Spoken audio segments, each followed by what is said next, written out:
My name's Chris. And I'm Kristie. This is the Washing Up Podcast. Sure is. And it's Nigella week! Oh my God. I know. Like, they showed Reese being excited. I'm like, that is nothing on what I would be. Like, I would just be like going around hiding and running away and then coming back and then giggling and then hiding and running away. And You're Nigella. You're Nigella. Yeah, and then I'd faked. I'd do a funny little dance and keel over.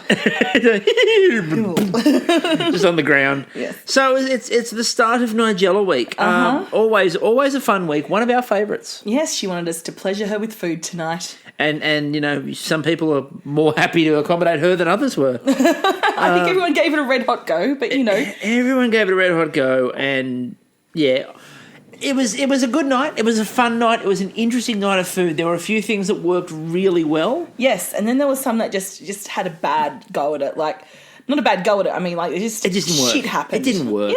Yeah, and it happens. Yeah, and I think the omens were bad for Adele tonight from the start.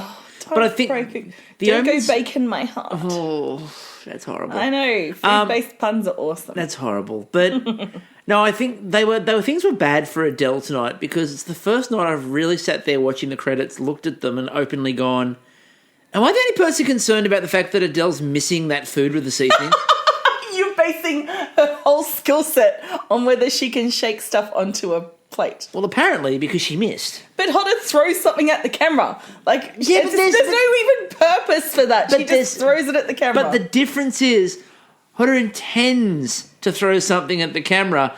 She thinks she's hitting that food.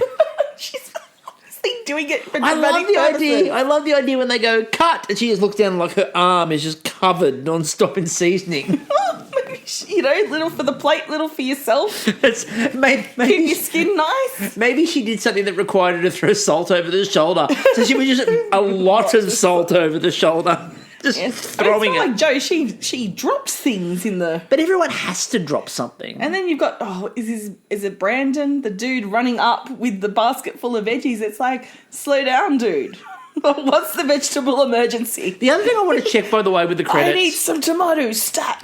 The other thing I want to check with the credits too is there a bad luck thing for the person whose pan is in flambe mode?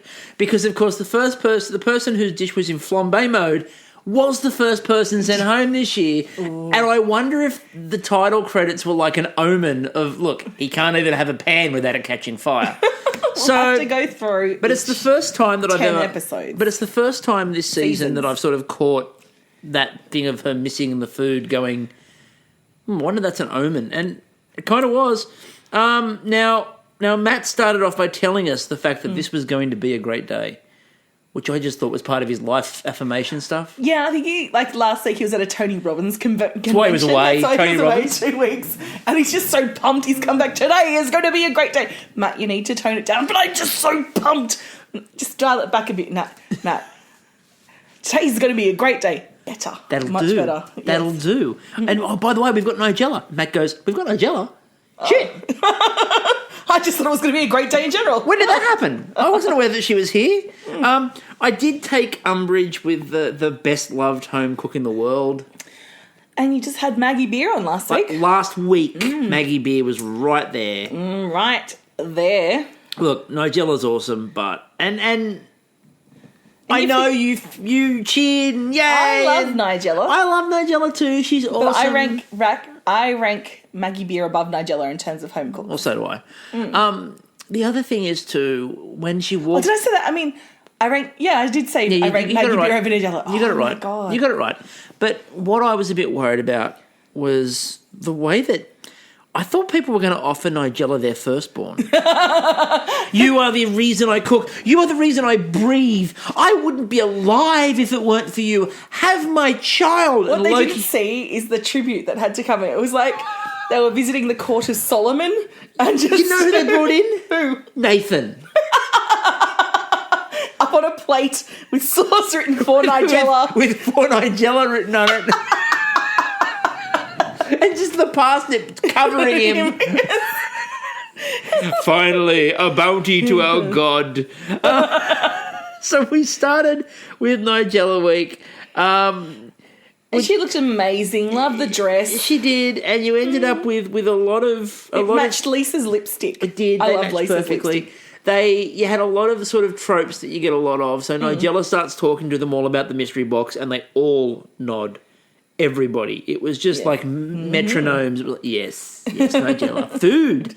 We like food. Pleasure with your food. So you had to make something from the box, obviously, the mystery box. I know. To make something from It had Nigella's box. It had to come right out of Nigella's box. So And what did they pull from Nigella's mystery box?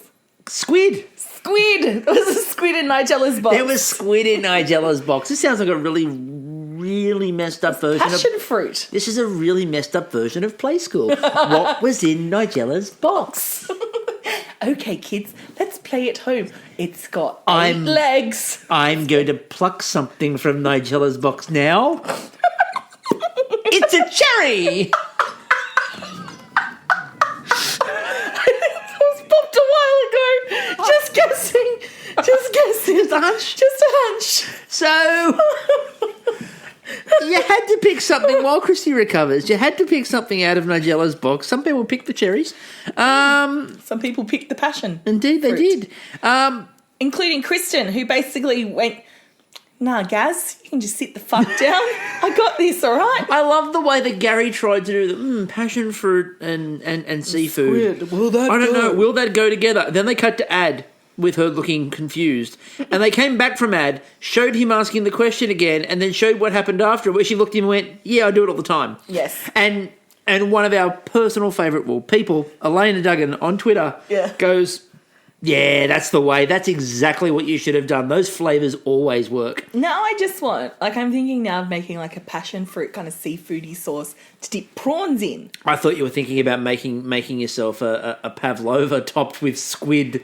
Oh, now we're talking. Squid and passion fruit. Because, there's always... savoury meringue. I mean, it's technically egg. Instead of adding sugar, or you could add, I don't know. Just make the snow egg, apparently, which we'll come to the snow egg in a moment because, that's... I can make custard to go with it. So we had a couple of people who stepped way outside their comfort zone and made some out there things or made some really interesting things. Yeah. Gina realised it was a day ending in the word day. She made a pasta. She made pasta. But she was playing to Nigella. She knows from studying Nigella, she likes her comfort food, and that's what Gina can do. It was a bit like what we talked about the Mexican last episode, where we talked Yeah. about the difference between a burrito and a tortilla and a fajita and just the way you fold it. When Gina was talking to Carrie and George about the types of pasta, and it was like, I was going to make a spaghetti, and they went, oh, I guess, but I've done that, and they went, yeah, and she goes, so instead I'm going to make, and came up with whichever one it was this time, and they went, and which one's that again? And she sort of explained it, and they went, okay. Right, yeah, okay, so pasta, just pasta. Look, she's keeping herself in, and that's good. Look, she is, Safe. and we need to talk to everyone in that kitchen. Why? Because the issues, there are burning issues, Kristie. There are burning issues burning up Twitter.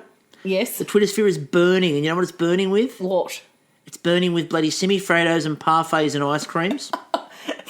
In dough molds. In dough molds. We are back to the bloody dough mold. Can we just, can we donate? Can we, do a bit of a fundraiser and donate some different shaped molds? As Robert said on Twitter tonight, he goes, triangle, square, rhombus. Go with a rhombus. I'd like a rhombus-shaped octagonal? dessert. Yes. I'd like a pyramid. A pyramid. No. Our model is the trapezoid. So, deep dive for the Simpsons fans there. So, but parfaits are coming back. Semi-Fredo's made a lot of appearances tonight. Panna fucking Cotta. See, I'm kind of okay with this stuff now. I know you've got a bee in your bonnet, but I'm now well, it is a cooking show. But it's every week. It's the same thing. But it's because of the time constraints. You change the timing. At no point and we'll see different things like stews. At no point have they also said you need to make a dessert, and at no point have they said you need to make something that's gelatinous based, that's like an ice cream or some other form of custardy thing. This hasn't been a challenge. You can make whatever the bloody hell you want, and apparently the answer is Panna Cotta. Now, I don't know about you, but I don't do a lot of Panna Cotta eating in day-to-day life. Well, you're obviously not on I'm MasterChef. not living. It's not MasterChef world. I'm not living my Could you life. imagine that? MasterChef world, right? Nothing but parfaits Everyone and panna sleeps in cottas. bunks. Parfaits and panna cottas as far as the eye can see. When you're not cooking, you spend time on the gantry.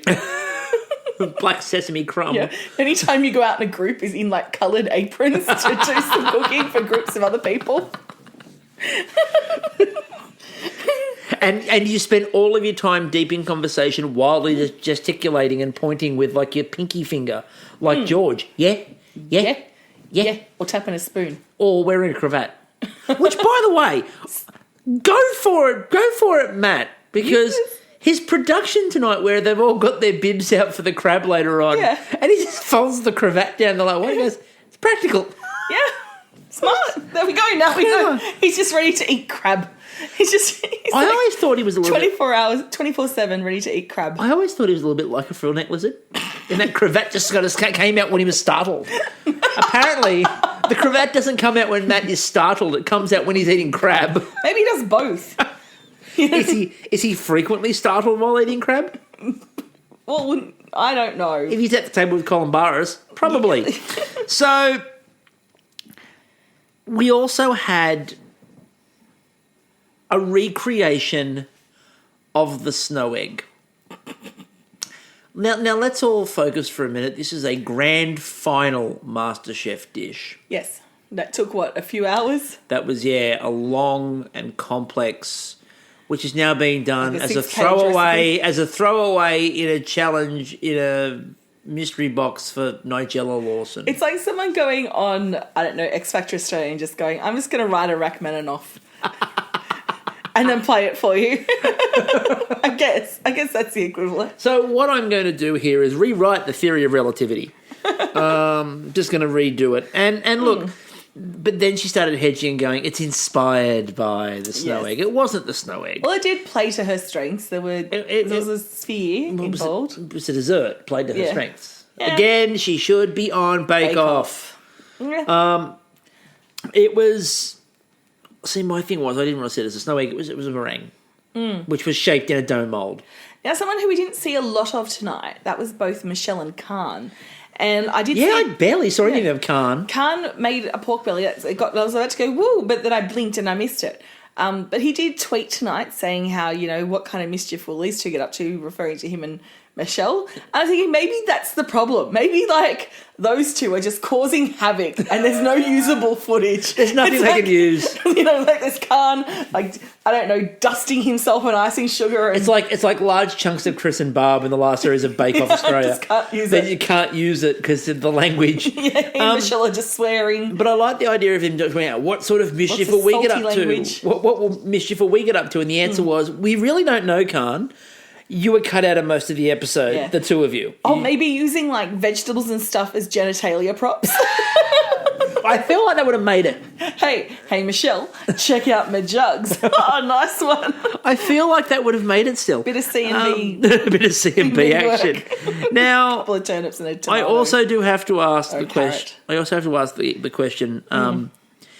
Is there not a person alive in that kitchen who can confiscate Reese's splatter spoon? I really feel He loves true crime, apparently. I just wait for the Dexter thing to come up every time he's plating.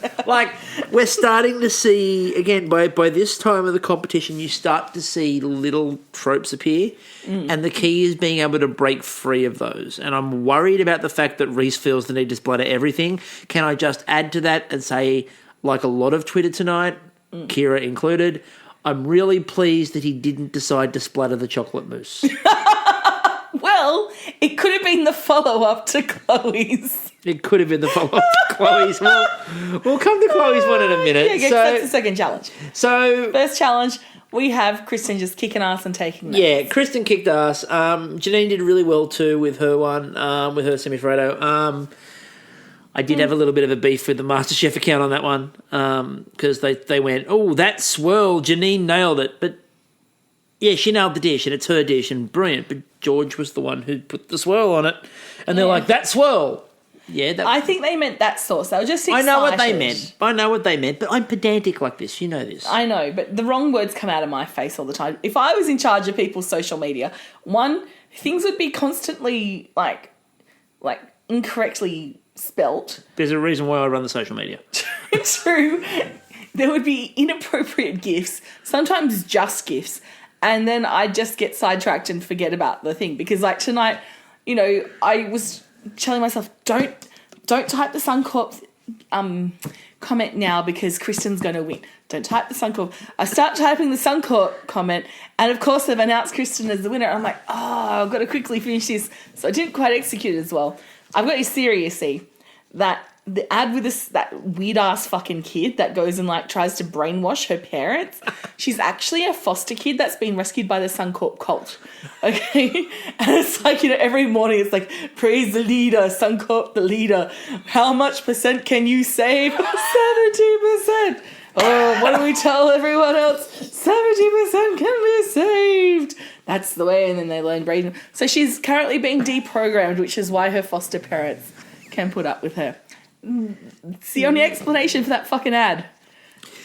Otherwise, your child is possessed by the spirit of Suncorp. So Kristen won. Yes, Kristen won. She's off to London, and we got a massive, tearful. I'm so happy. This is wonderful. I love Kristen. Yes, love Kristen. I was a little bit of, can we give her a different soundbite, because they seem to just get her to say the same thing about 12 times. And every time they cut back to her, it was like, I can't believe that I got the chance to go to London. That would mean so much to me. It's like, tell her to say something else. Tell her to say something else. Tell her something awesome. God, that dress. And, wow, she's awesome. But you know what? I reckon what it was is that she did say other stuff, but you had Kana Michelle just running Kana Michelle in the background. Swearing. She's there going, the complex nature of what's happening in this dish, you see, was that, but boobies, bum. As I was saying, so the really difficult part vagina. It's like, come on, Michelle. Ruined it for everyone. Enough with the genitalia. So in the end, she walked off. The only bit they got was, I can't believe that I'm possibly going to go to London and meet Nigella and have tea with Nigella. I did think that Nigella delivered the line. The only line she didn't deliver with great gusto was when she went, I'm so excited. And Nigella went, me too, I can hardly wait. It was like, they've been more excited, Nigella. Like, thanks, Nigella. She's like, oh, I have to see you again, peasants. I'm having tea with a peasant. They're going to let her in. Oh, really? Her? Oh, goody. So no, she's just been told that she's going to have to pay for it as well. She's like, what? I thought this was on the house. And then George let us in on a massive secret when he went, you're all going to have to cook for Nigella again. It's Nigella week, you idiot. They're cooking for her all week. Next, you'll be telling me there's an elimination tomorrow night, do we need George? someone to write it in tomato sauce on a plate for you, George, for Nigella? Oh, please let someone do that this week. I hope so. Just panic, throw bacon at it and write for Nigella. No, write for Nigella in bacon. So, for some reason, unbeknownst to anybody, maybe Nigella's suddenly working for Kellogg's, there was a decision that the challenge needed to be snap, crackle, and pop. Look at these rice bubbles, sponsorship. I'll make them use rice bubbles. I don't think we can be that obvious, but maybe we can. Kira's comment on Twitter was, I'd serve them Cocoa Pops, deconstructed, of course. What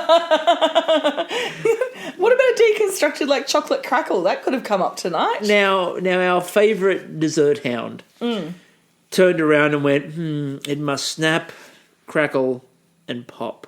Panna Cotta. Leave Jess alone. Who says panna cotta? To snap, crackle, and pop. The caramel wobble of a panna cotta, the vanilla caramelly wobble of a panna cotta. Snap, crackle, pop. You know what I blame? What? I blame her English teacher for not teaching her onomatopoeia properly. Is it Nathan? You blame Nathan? You blame Nathan. If anyone out there went to school with Nathan, by the way, let us know, please. Or if Nathan's even alive. I'm starting to doubt it. So we had a couple of massive fails. I mean, there were a couple of massive fails. There were a couple of big successes. The crabs, the idea of the crabs and trying to cook the crab, and like the way that they went, that was very literal with the snap, crackle, and pop, and the way they tried to build drama around that at the judging. Will we get the snap? It's a crab shell. It's a crab shell. It's not soft crab. You're definitely getting the crack there. It's not soft shell crab. Unless it's molting. And then they went. If you picked up a molting crab, that would be soft shell. It would be, but that It would wasn't. be weird and unusual to have in the pantry. No, because that's a soft shell crab. But he didn't have them. He had obviously hard shell crab. Yeah. Has anyone cooked crab so long that the hard shells become soft? Probably. Is that possible? I think it is. Does that mean like it's in like the 10th stage of what's it called degradation or something? It's about to just become like a spirit being. It boils down to nothingness, and to nothingness it shall return. There were a few of those, and then you had.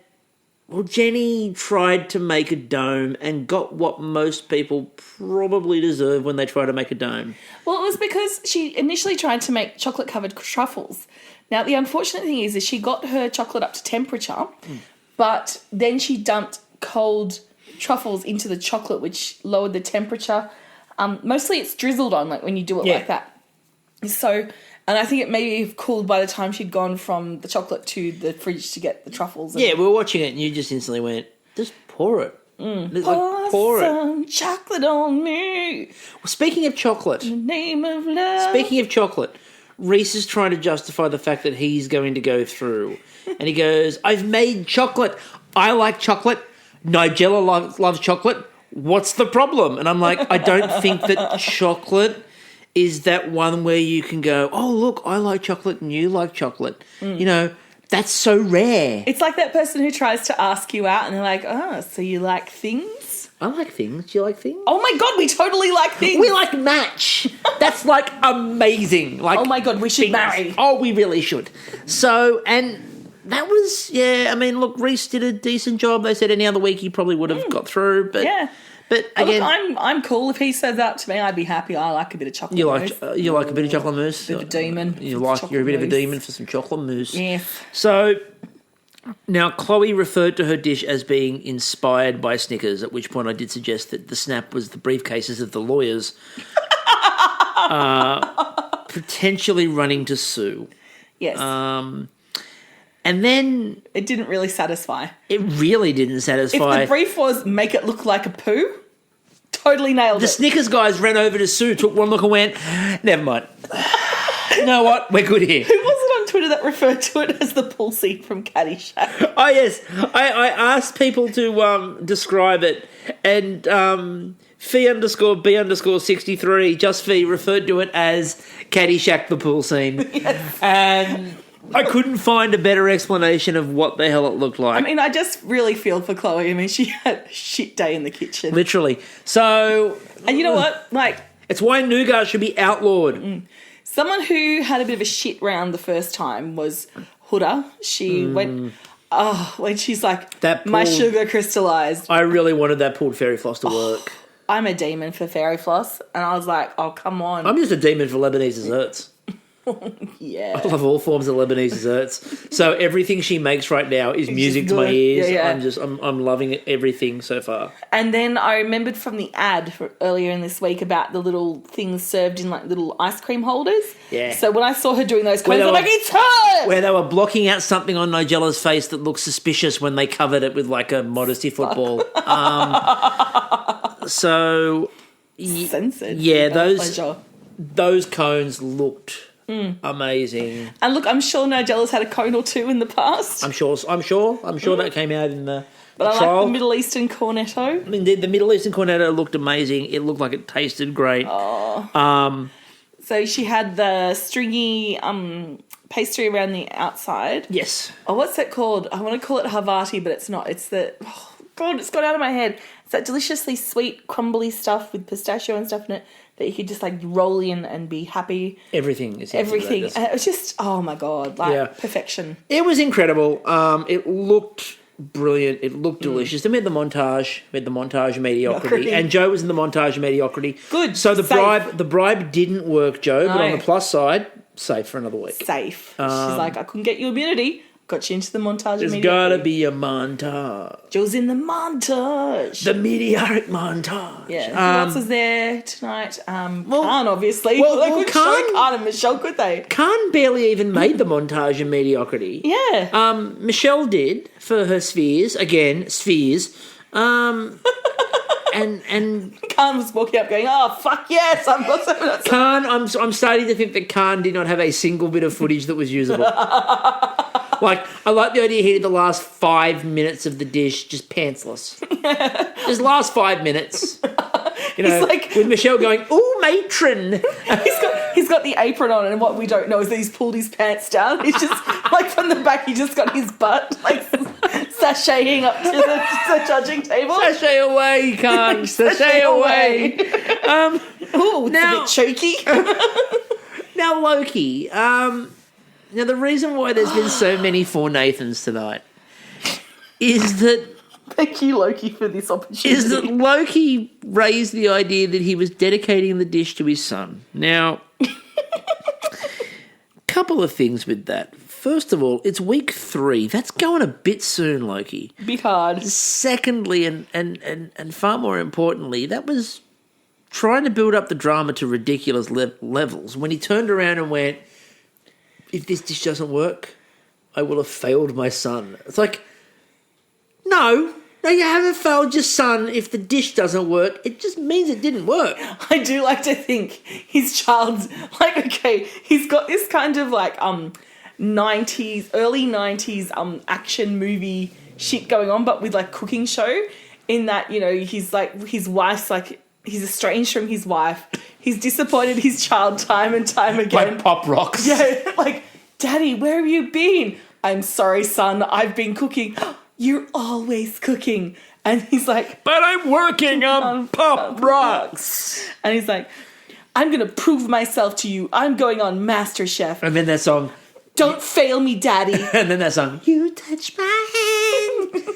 I live for you. Starts. Yeah. And there's this montage of him working on Pop Rock, going to sleep, standing up with like a batch of Pop Rocks, and you know, the son comes in and sees his father asleep, and with his head down on the table, and like smiles and turns the light off, nods as he walks out of the room. It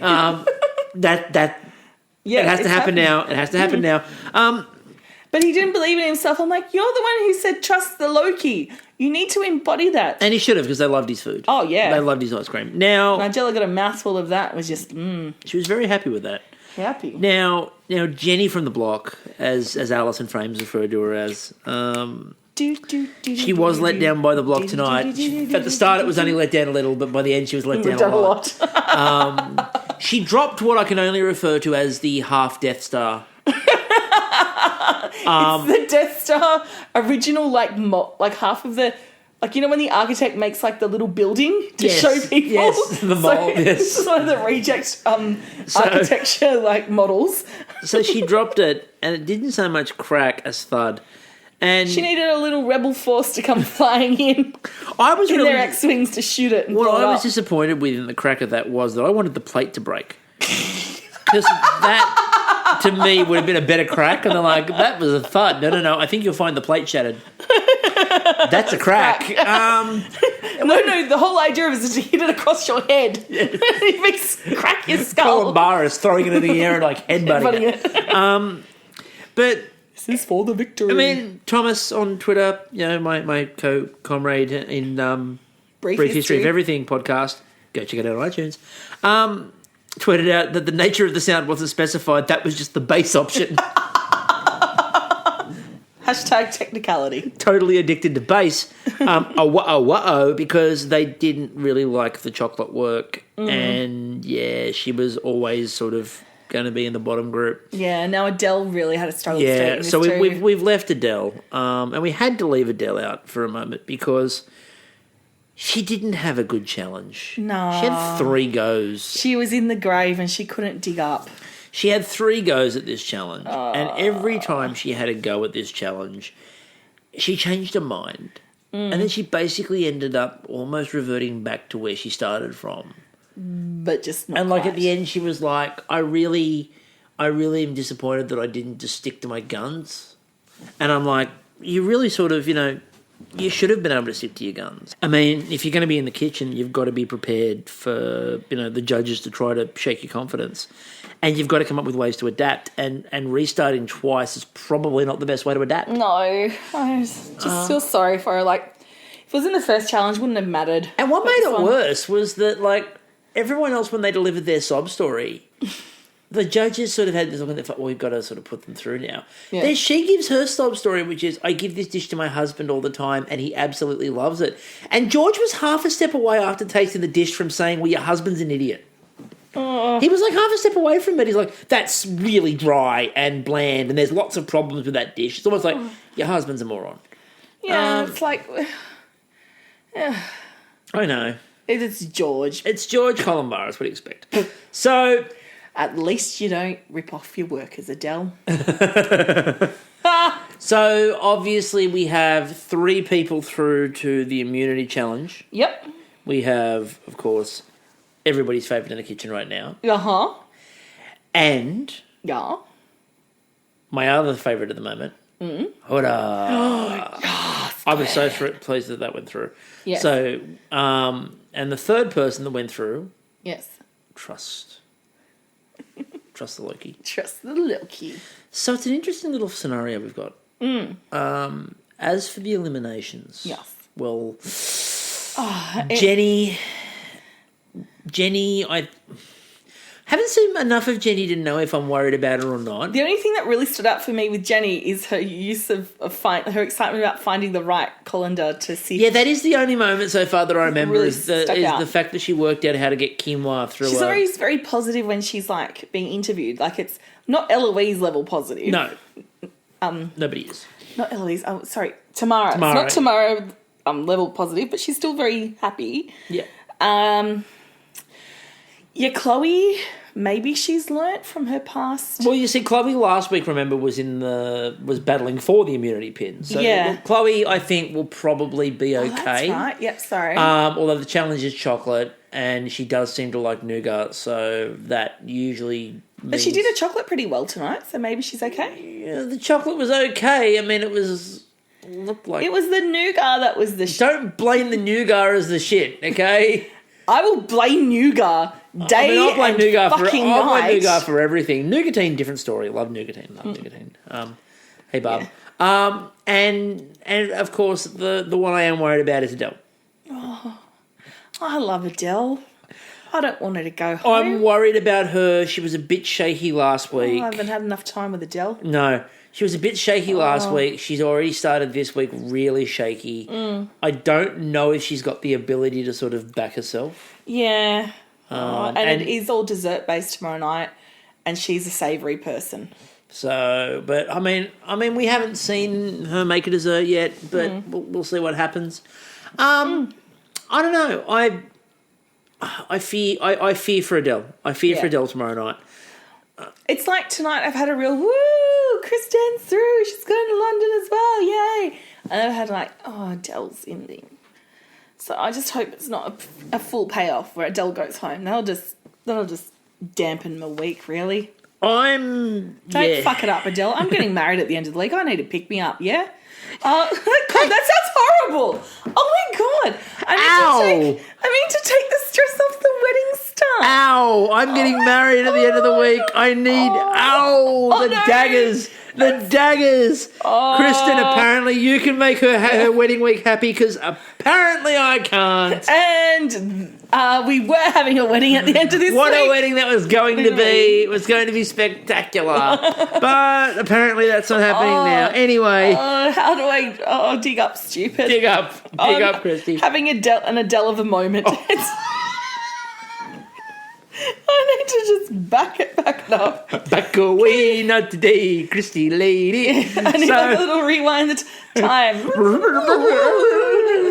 Oh, Adele, I really want you to get through because it'll make my week just that little bit extra special. I mean, it's always already going to be an amazing, spectacular week where I finally get to marry the man of my dreams. Meanwhile, I'm just sitting here going, Liverpool playing the Champions League on the morning after our wedding and that could ruin my whole weekend. So So it really could.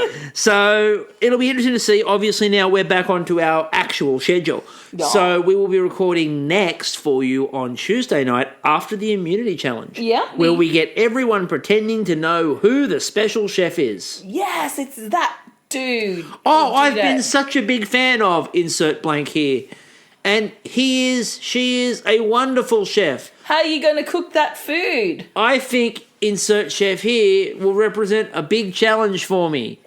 Insert chef here turns around and goes, they're on a reality TV show. If I lose to them, I lose my job. I must commit. What's it called? Harikiri. It's like the way that the chefs actually treated Iron Chef in Japan, where people felt great shame losing. Legitimate great shame was felt. So it's how the whole secret restaurants were started up. The ones where people, those ramen bars, you don't see the people cooking because they're all the people that lost on Iron Chef. I lost on Iron Chef, and the only thing they can do now is work in pop-up ramen. Pop-up ramen for the rest of their lives. So anyway, tomorrow night obviously is the elimination. Then obviously we've got after that, we've got the immunity. We will be back on Tuesday night to talk what happened in the elimination and what happened in the immunity challenge. Yes. Up until then, I'm still Chris. I'm still Kristie. We will catch you all on Tuesday. Nigella!